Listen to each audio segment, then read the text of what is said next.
समोरच दागिने असूनही चोराने कशाला हात लावला नाही? करीना कपूरच्या जबाबात महत्त्वपूर्ण जबाब. सैफचा मुलगाच टार्गेट होता का? करीनाच्या जबाबानंतर प्रश्न उपस्थित. घरात शिरलेला चोर खूपच आक्रमक होता. त्याने सैफवर अनेक वेळा वार केले. मी प्रचंड घाबरले. करीना कपूरचा पोलिसांनी.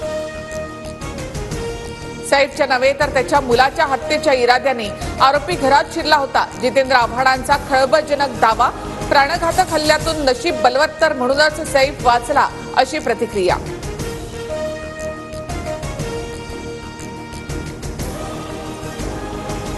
हल्ल्याआधी सैफच्या मुलाच्या रूमकडे जात 1 कोटींसाठी आरोपीनं धमकावल्याची माहिती. चोरीऐवजी सैफचा मुलगा जहांगीरला ताब्यात घेऊन ब्लॅकमेल करण्याचा डाव असण्याची शक्यता. अभिनेता सैफ अली खानवरील हल्ला प्रकरणामध्ये छत्तीसगडमधून दुर्गमधून एक संशयित ताब्यात.